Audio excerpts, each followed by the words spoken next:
કેન્દ્ર સરકાર દ્વારા ડુંગળીની નિકાસ બંધ કરાતા આ ડુંગળીના ભાવ ગગડી જવાથી ખેડૂતો દ્વારા વિરોધ કરવામાં આવી રહ્યો છે।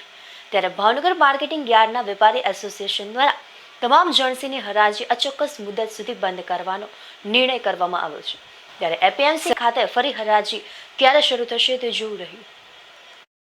સરકાર દ્વારા ડુંગળીનો નિકાસ બંધ કરી દેવામાં આવ્યો છે, જેના લીધે 600 થી 750 સુધી વેચાતી કસ્તુરી ડુંગળી 350 પર પહોંચી ગઈ છે, જેને લીધે ખેડૂતોમાં રોષ જોવા મળી રહ્યો છે અને અનેક જગ્યાએ ઉગ્ર વિરોધ પણ કરવામાં આવી રહ્યા છે।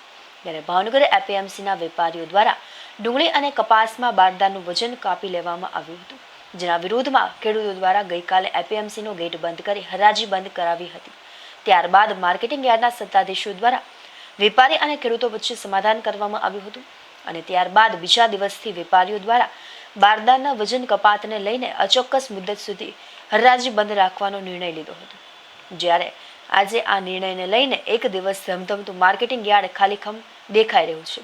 જો કે વેપારી એસોસિએશનના પ્રમુખ દ્વારા જણાવવામાં આવ્યું હતું કે ડુંગળીના વેપારીઓ દ્વારા બારદાનના વજન કપાતને લઈને સમાધાન થઈ ગયા છે, જ્યારે મજૂર અને વેપારીઓ વચ્ચેની બેઠક બાદ આવતીકાલથી માર્કેટિંગ યાર્ડ ખાતે હરાજી શરૂ થવાની શક્યતા છે।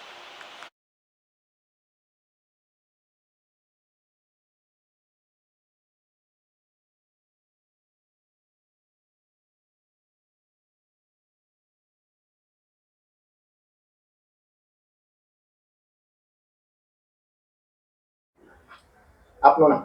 નરેન્દ્રસિંહ ગોયલ, પ્રમુખ માર્કેટિંગ યાર્ડ વેપારી એસોસિએશન ભાવનગર। વાત કરીએ તો માર્કેટિંગ યાર્ડ ખાતે 3 દિવસથી હરાજી કાર્ય બંધ છે, શા માટે અને તેનાથી કોને નુકસાની પહોંચે? ખાસ કરીને જે માર્કેટિંગ યાર્ડ બંધ છે એમાં મુખ્ય મુદ્દો ડુંગળીનો છે। ડુંગળીને લઈને જે નિકાસબંધીને લઈને દરેક માર્કેટિંગ યાર્ડો જે બંધ હતા, એક ભાગ એમાં બંધ હતો। ત્યારબાદ ડુંગળી શરૂ પણ કરવામાં આવી હતી। શરૂ કર્યા પછી એમાં ખેડૂતોમાંથી વજન કાપની જે ફરિયાદ આવવા પામી હતી અને એની બાદ કપાસના ખરીદનાર વેપારીઓએ પણ પોતે કપાસમાં પણ કપાત મળે આવી એક માંગણી લઈને હરાજીનો બહિષ્કાર કર્યો હતો। આમ ખેડૂતો દ્વારા ત્યારબાદ દરેક હરાજીઓ બંધ કરવામાં આવી હતી। એને સમયે ખેડૂતોને સમજાવી અને જે જૂના માલ પડ્યા તેનો નિકાલ કરવામાં આવ્યો છે।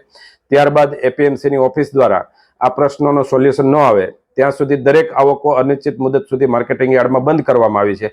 આના ભાગરૂપે ગઈકાલે અમે વેપારી એસોસિએશન દ્વારા ડુંગળી ખરીદ કરતા વેપારીઓ સાથે એક બેઠક કરી અને વજન કપાતનો પ્રશ્ન એમનો જે હતો એ સોલ્વ કરી દીધો છે। હવે પછી જે કોઈ ખેડૂતોના માલ આવે એની અંદર વજન કપાત ભાવનગર માર્કેટિંગ યાર્ડમાં થશે નહીં એમની ખાતરી પણ ઓફિસને આપી છે। સાથોસાથ એમાં પણ એક મજૂરનો પ્રશ્ન ઉપસ્થિત થયો છે, મજૂરીમાં તોડવાનો પ્રશ્ન જે છે એને લઈને મજૂરો સાથે એક બેઠક થઈ છે। બાકીની જે પ્રશ્ન જે છે એની માટે આજે પણ અત્યારે અમે બેઠક કરવાના છીએ અને આશા એવી છે કે આવતીકાલ સુધીમાં આ બધું રાબેતા મુજબ શરૂ થઈ જાય એવી ધારણા છે।